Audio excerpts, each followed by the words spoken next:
자, 우리 창세기 6장 1절부터 4절 우리 함께 보기 원합니다. 벌써 7월입니다. 무더위와 장마 가운데 하나님의 은혜로 사시고 무엇보다 주 안에서 영육간에 강건하시기를 기도합니다. 우리 지난 시간 창세기 6장의 전체적인 숲을 한번 조망하여 보았습니다. 그래서 온 세상이 어떻게 심판의 벼랑 끝으로 달려가게 되었는지를 살펴보았습니다.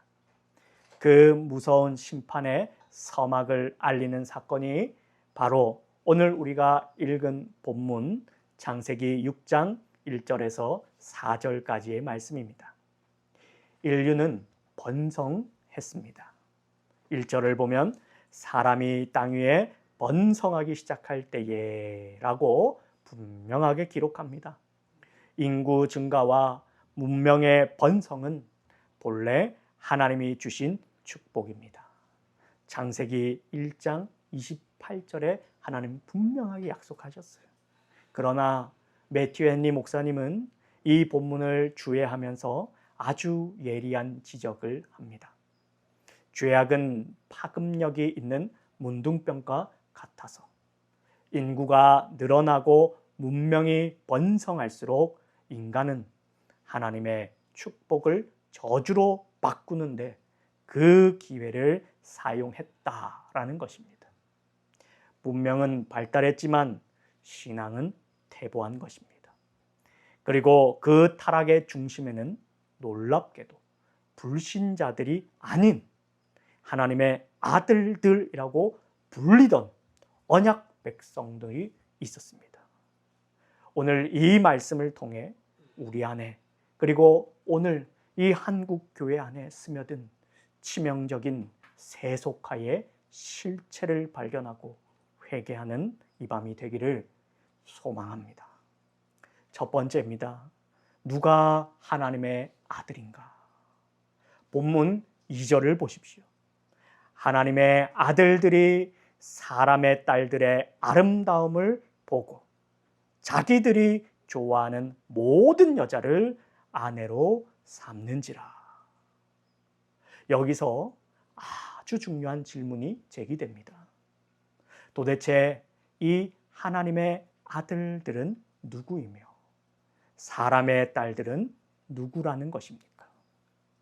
과거 일부 유대 랍비들이나 또 신화적인 해석을 좋아하는 사람들은 이 하나님의 아들들을 타락한 천사라고 해석했습니다. 천사들과 인간 여자들이 결합하여서 거인들을 낳았다는 것입니다. 이거 어디서 봤죠? 그리스 로마 신화에 이런 얘기들이 많이 나오죠. 그러나 개혁주의 신학은 이 견해를 명백히 배격합니다. 만약 이 범죄가 천사들이 저지른 것이라면 하나님께서 왜 천사를 심판하지 아니고 인간을 물로 쓸어 버리며 한탄하셨을까요? 그러니까 말이 안 되는 겁니다. 그렇다면 이들은 누구입니까? 바로 창세기 5장에서 살펴본 하나님의 아들들은 셋의 후손들, 곧 하나님의 이름을 부르며 하나님을 예배하던 경건한 언약의 백성들, 즉 구약의 교회를 의미합니다. 반대로 이 사람의 딸은 하나님을 떠나 자기의 힘과 자기의 즐거움을 추구하던 가인의 후손들, 바로 세상을 의미합니다. 그래서 칼빈은 이에 이렇게 탄식합니다. 하나님의 아들들이라는 영광스러운 칭호는 그들이 잘나서 얻은 것이 아니다. 전적인 하나님의 은혜요 선택이었다. 그런데 그들은 그 명예와 은혜를 짓밟고 스스로를 세속의 진흙탕에 던져버렸다. 성도 여러분, 이것이 바로 하나님의 가장 가슴 아파하시는 지점입니다. 세상이 타락해서 심판이 임한 것이 아닙니다. 세상의 빛과 소금이 되어야 할 교회, 바로 하나님의 아들들이 거룩한 구별됨을 잃어버리고 세상과 똑같이 섞여버렸기 때문에 심판이 확정된 것입니다. 그렇다면 하나님의 아들들은 어떻게 타락되었는지를 우리는 살펴봐야 됩니다. 그것이 이 타락의 동기가 2절에 아주 정확하게 기록되어 있습니다.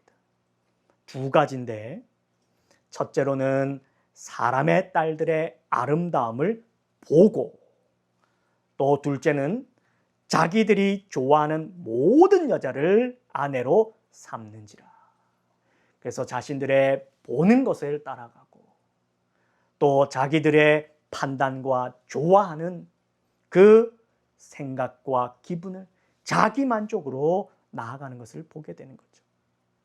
이들은 가정을 세우고 배우자를 선택하는 인생의 가장 중요한 결정을 내릴 때에 신앙의 유산이나 영적인 성결을 보지 않았습니다.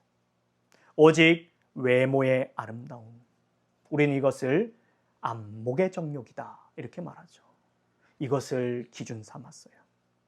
그리고 하나님의 뜻과 상관없이 자기들이 좋아하는 대로 욕망을 채웠습니다.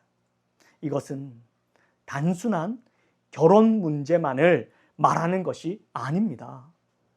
바로 영적인 기준이 완전히 무너진 상태를 고발하고 보여주는 것입니다. 배우자를 선택할 때, 직장을 선택할 때, 자녀의 진로를 결정할 때 얼마나 중요합니까? 그런데 이 길이 하나님이 기뻐하시는 길인가? 라는 것을 묻지 않고 세상 사람들처럼 얼마나 돈을 많이 버는가? 얼마나 화려해 보이는가? 또 내 눈에 얼마나 좋아 보이는가? 이쯤 되면 성공했다겠지. 그래서 어떻게 착각해요? 주님, 제가 이런 학교를 가고 이런 직장을 가고 이런 사람과 결혼하면 하나님의 복음이 더 가치 있고 빛나지 않겠습니까? 여러분, 좋은 것 같지만 거기에 뭐가 있어요? 자기 합리화가 있습니다. 복음보다 더 좋은 건 없어요. 복음을 더 좋게 하는 건 없습니다. 복음 그 자체가 완전한 것입니다. 자신의 성공이나 직장이나 배우자가 복음을 빛나게 하는 것이 아니에요. 반대가 되어야죠. 복음의 가치가 우리를 통해서 드러나는 것입니다. 연약하지만 복음을 밝히는 게 아니라 복음이 우리를 비추어 밝혀 우리가 복음으로 빛나는 거예요.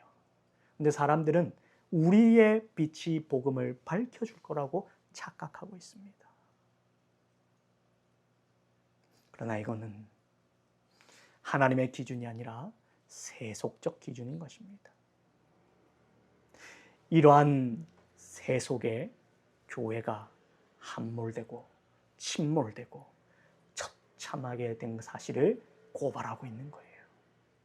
그래서 창세기 3장에서 하와가 선악과를 따먹을 때 어떻게 말합니까? 똑같습니다. 하와가 어떻게 하죠?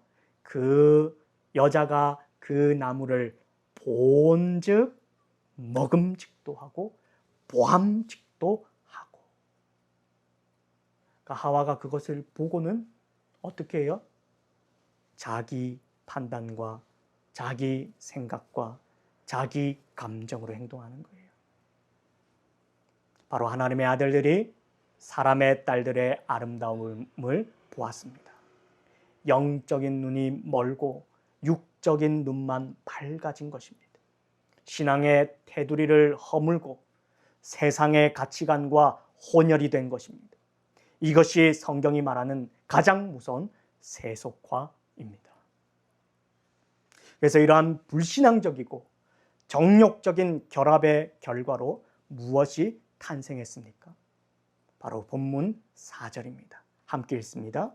6장 4절 말씀, 당시에 땅에는 네피림이 있었고 그 후에도 하나님의 아들들이 사람의 딸들에게로 들어와 자식을 낳았으니 그들은 용사라 고대의 명성이 있는 사람들이었더라. 아멘.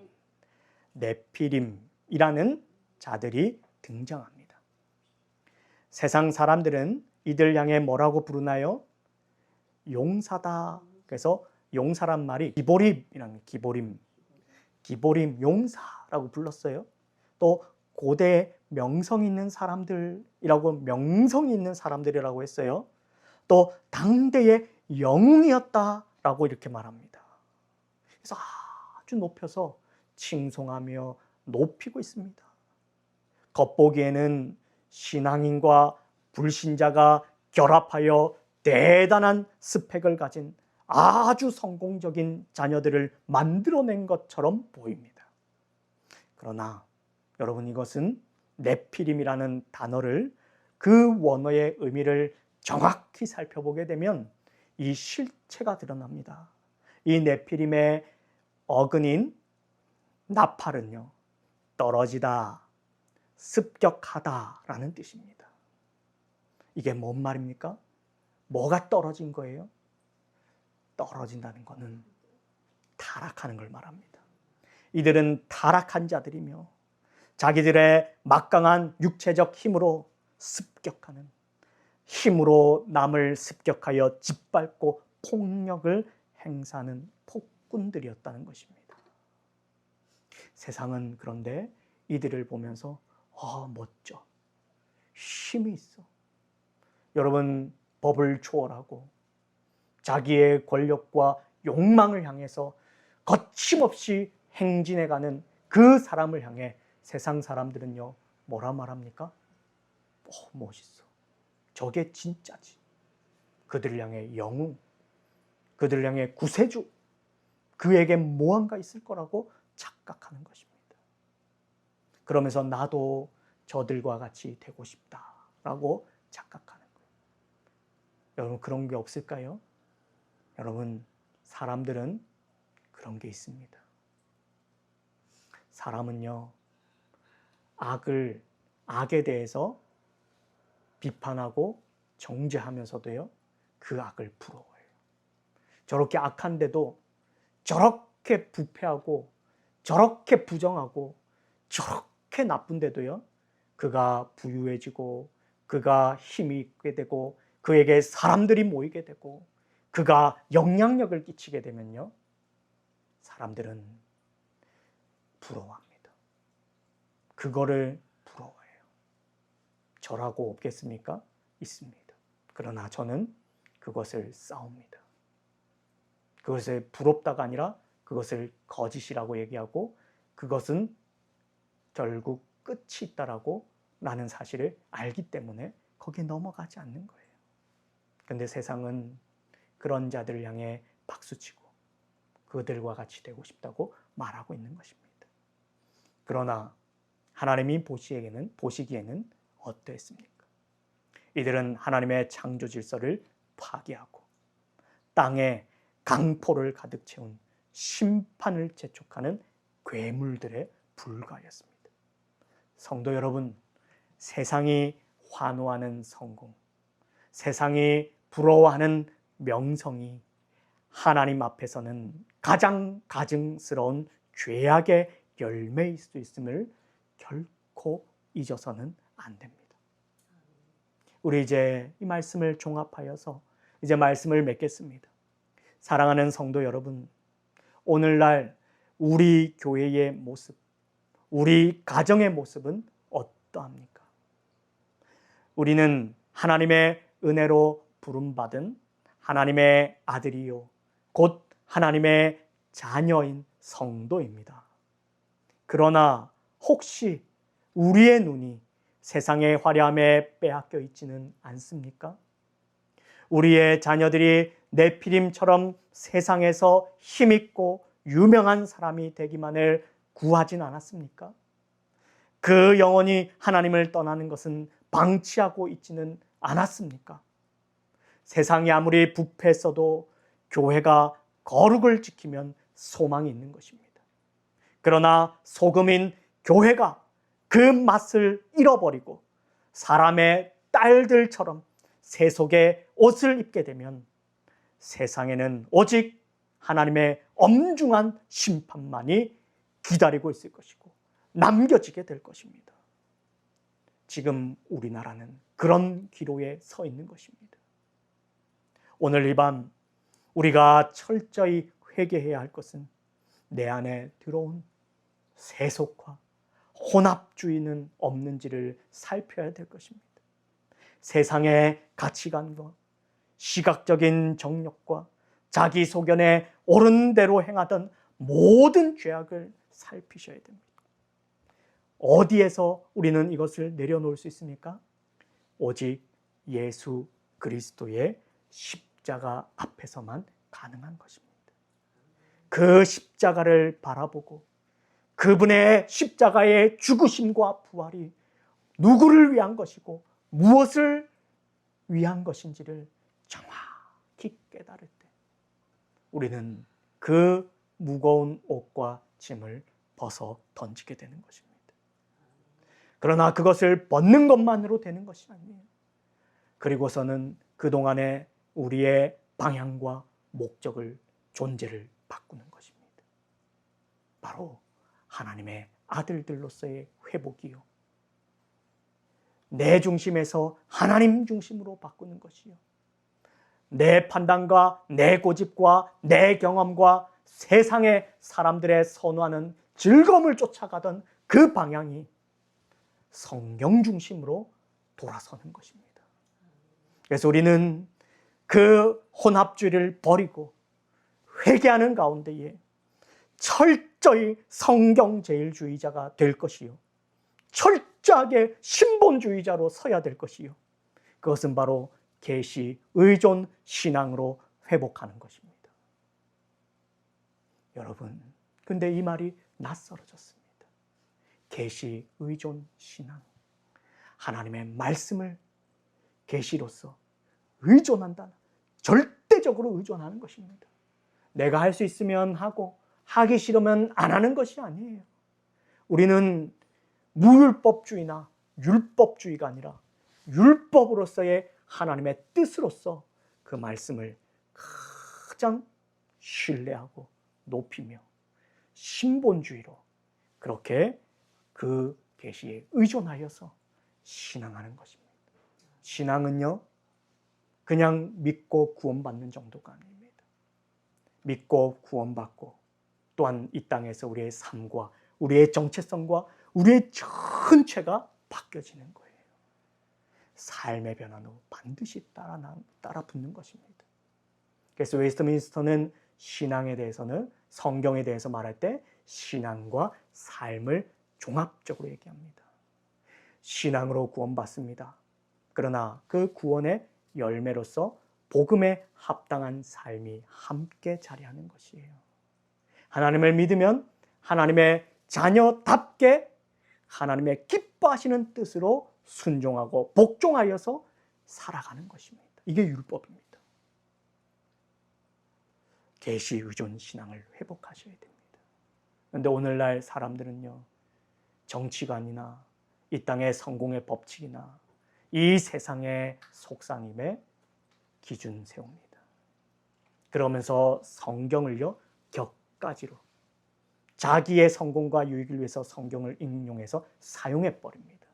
그렇게 해서는 안 됩니다. 세상의 가치관과 기준을 가지고 들어와서 성경을 해석해서도 안 됩니다. 우리는 다시 한 번 더 절대적인 하나님 앞에 정말 우리가 철저하게 그 하나님의 순수하시고 그 영광을, 그 거룩을 바라보고 있는가? 다시 한 번 더 이 시간 엎드려야 됩니다. 그래서 우리 솔라스 개혁교회가 그리고 여러분의 가정이 네피림을 혹시 키워내고 있지는 않는가? 우리는 이것을 다시 한 번 더 철저히 점검해야 됩니다. 내 자녀가 아니면 우리의 성도들이 이 땅에 네피림으로 걸어가고 있지는 않을까? 헌금 많이 하고 봉사 많이 한다고 박수 치는 게 아닙니다. 그런데 한국교회가 어떻게 하고 있어요? 그런 사람들을 중직에 앉히고 그런 사람들을 박수치고 그런 사람들이 교회에서 잘 나가잖아요. 이건 심각한 겁니다. 그거는요, 신앙이 먼저 되고 섬김과 봉사와 은혜대로 섬김과 나눔과 구제가 되는 것이에요. 근데 이걸 바꾸잖아요. 그러면 세상과 교회는 아무 차이가 없는 것입니다. 내피림을 키우는 곳이 돼서는 안 됩니다. 우리는 다시 한 번 더 이것을 점검하면서 내 스스로가 내피림과 같이 살고 있지는 않은가 다시 점검하셔야 돼요.